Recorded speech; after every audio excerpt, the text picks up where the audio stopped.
First of all, tell me where you're from and tell me a little bit about the project that you've been working on.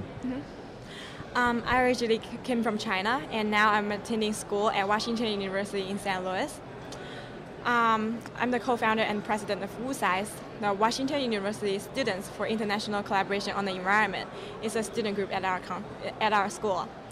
So last month, we organized the first ever U.S.-China undergraduate conference on climate change and sustainability.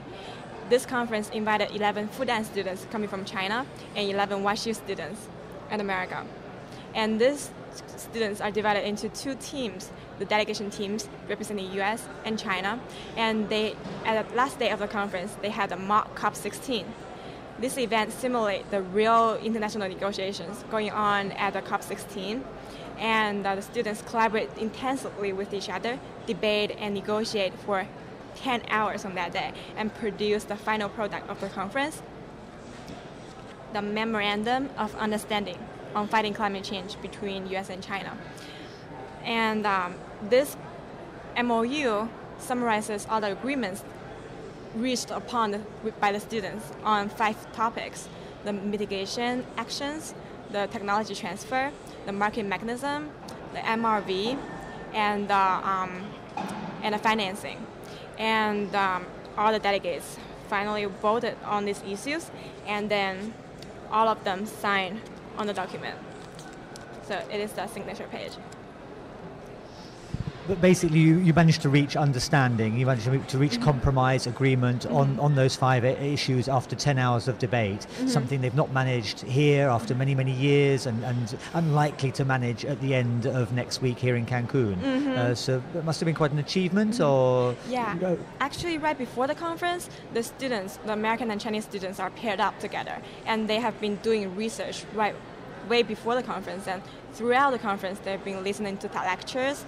There were speakers coming from Yale, China, and also the Chinese consulate in Chicago, and they have been debating throughout the conference. And on the last day of the conference, they finally had the mock COP16 and really debated and drafted their points of understanding, and then reached this final conclusion. It is really innovative, and also might serve as a recommendations for the UN and China negotiators. And the point for me to be here is to represent the WUSICE and the entire delegation, the awesome delegates, student delegates, to present this document to the U.S. and China delegation team.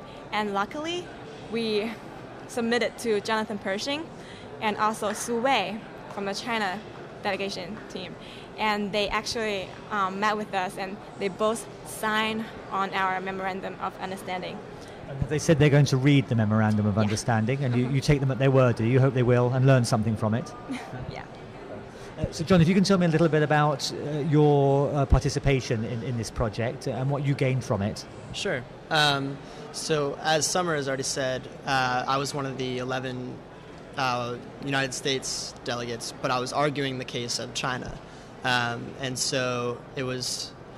it sort of pulled me in different directions, because I've been led to believe all of the arguing points of the United States delegation, argued by Jonathan Pershing, but all of a sudden I had to change my views around and argue for the Chinese delegation and their arguing points.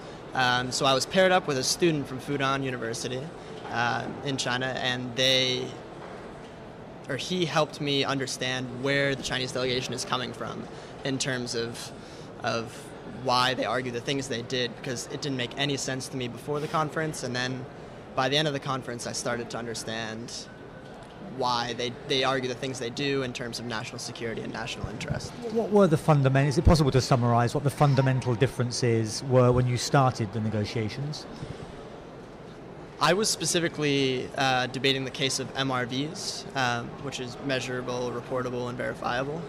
So the initial argument that I heard from the Chinese side was that they didn't want outside sources coming in to measure, and it comes down to hegemony and other issues of national security. And it didn't make sense, if they were actually producing true data, that they wouldn't allow other sources to come in and look at it. But the more I talked to Charles, my partner, and the other delegates from Fudan University, I started to understand that they don't want to risk this technology being taken, or they don't necessarily trust the UN, which is a majorly Western organization, to come in and take these measurements. So I started to understand where they're coming from as a developing nation, where they're still very competitive in the world, and they're trying to become more competitive. So in terms of national interest, it all started to click. What is it you feel you've learned from this, and the difficulties of negotiating, reaching compromise? I mean, did you come out of the whole experience thinking, right, now I understand more of the difficulties that are faced at the COP? Yeah, definitely. Actually, I was attending the Yangon meeting every morning at the COP16. And even by reaching an agreement of which language we'll be using, like Spanish or English, while we're holding the International Youth Conference, we had like an hour and a half to make the decision. So actually there are many differences between different countries and residents and citizens from different countries. But actually after the conference, all the delegates, I think John and many Chinese students, they felt a big impact after the conference because they really learn about each other a lot.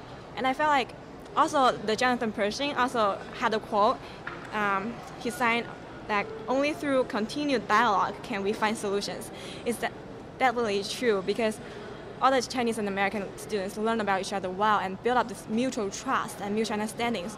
That is what lead them to the final negotiations.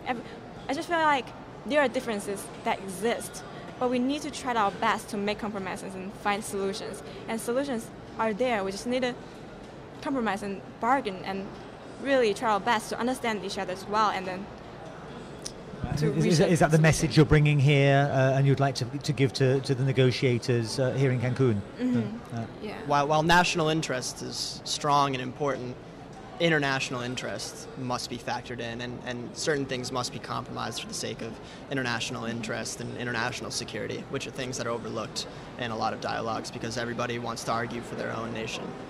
Okay, I think on that message, it's a good way to end. Thank you very much. Yeah, thank you.